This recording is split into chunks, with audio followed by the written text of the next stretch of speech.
Assalamualaikum warahmatullahi wabarakatuh. Perkenalkan nama saya Nabila Syarani dari kelas 2 SIB. Pada pertemuan ke-12 pemrograman framework ini, saya akan membahas mengenai penggunaan git clone, use effect, penggunaan dependent state, dan juga dynamic route. Pertama, kita akan melakukan git clone. Git clone berguna untuk ketika skenario-nya kita melakukan ngoding di PC atau di device yang berbeda, sehingga kita harus duplikasi project aplikasi yang sudah kita push ke GitHub ke folder yang baru. Di sini kita menggunakan folder project bernama Sedap. Nah, sebelumnya kita sudah membuat folder Sedap ini di PC yang ada di lab. Jadi, kalau kita mau menggunakannya di laptop atau device yang sekarang, kita harus melakukan git clone ke device yang sekarang kita gunakan. Sebelumnya, pastikan project Sedap itu sudah di-push di GitHub. Push ini berguna untuk mendapatkan URL untuk melakukan cloning. Nah, di sini saya sudah push folder sedap yang di PC Lab ke GitHub. Kita masuk ke GitHub-nya, ini merupakan GitHub-nya, kemudian kita copy pada bagian code ini, kita kopikan URL yang ada di repository pada GitHub, lalu kita buat folder kosong, kemudian di dalam sini kita buat folder kosong, di sini saya beri namanya Bella Sedap. Kemudian kita masuk ke dalam VS Code,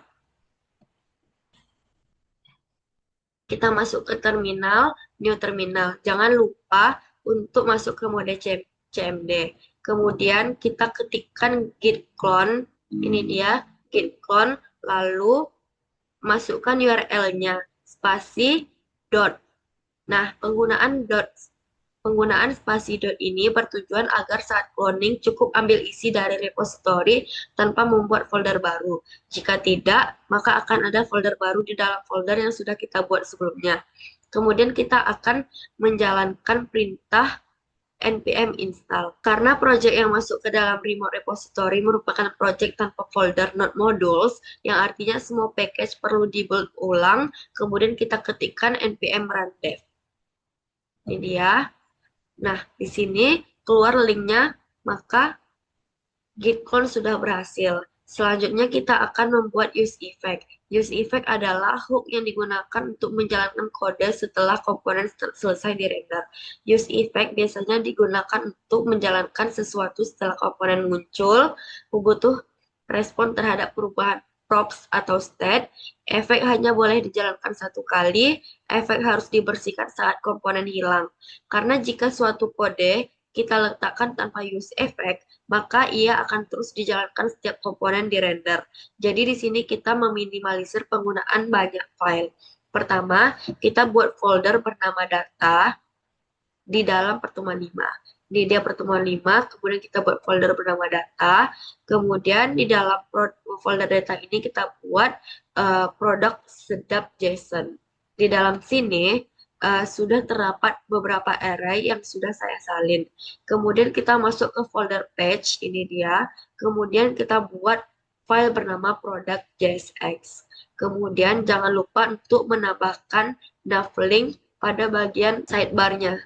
Di bagian components ini, tambahkan sidebar menu, yaitu navlink untuk products. Ini dia. Kemudian kita masuk ke main.jsx, lalu kita tambahkan products. Jangan lupa untuk import products-nya. Selanjutnya, kita untuk penggunaan use effect-nya itu berada di product.jsx. Ini kita masuk ke product.jsx. Pada bagian ini merupakan penggunaan use effect-nya. Terdapat 3 jenis use effect yang bisa kita terapkan. Ada use effect tanpa dependensi, dengan dependensi array kosong, dan juga dengan dependensi tertentu atau state. Di sini kita menggunakan use effect dengan dependensi state array, dengan cara menambahkan state baru bernama state query pada bagian sini. Kemudian ini pada bagian ini digunakan untuk mengambilan data state query-nya, dan kita juga menerapkan search. Nah, pada fungsi ini dijalankan setiap kali query berubah menggunakan debounce 500 ms agar API tidak dipanggil terlalu sering saat user mengetik. Kemudian jika berhasil, produk akan diupdate. Jika gagal, pesan kesalahan dimasukkan ke dalam error.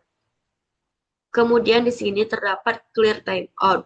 Clear timeout ini membersihkan timer saat efek dijalankan ulang. Kemudian terdapat cost error info. Ini jika error ada, tampilkan komponen div dengan pesan error dan ikon peringatan.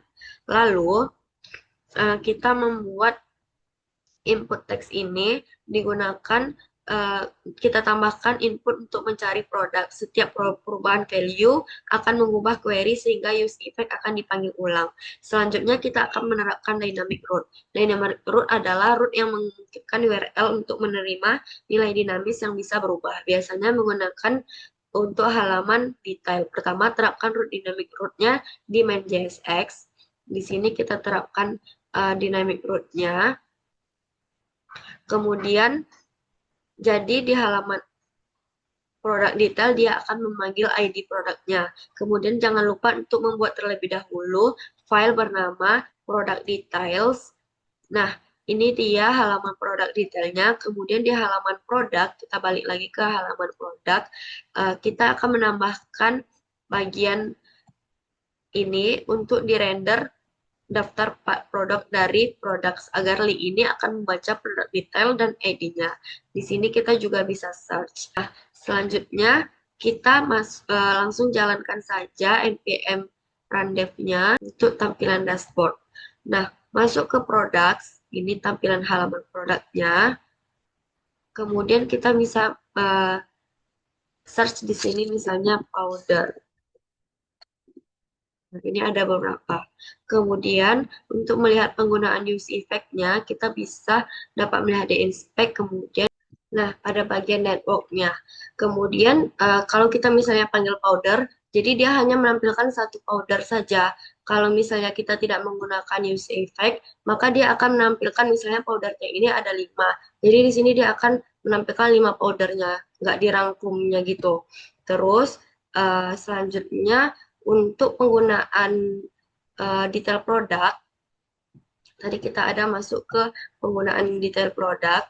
Di sini kita dapat melihat detail produknya dengan cara klik pada bagian yang kita inginkan, kemudian akan menampilkan detail dari produknya.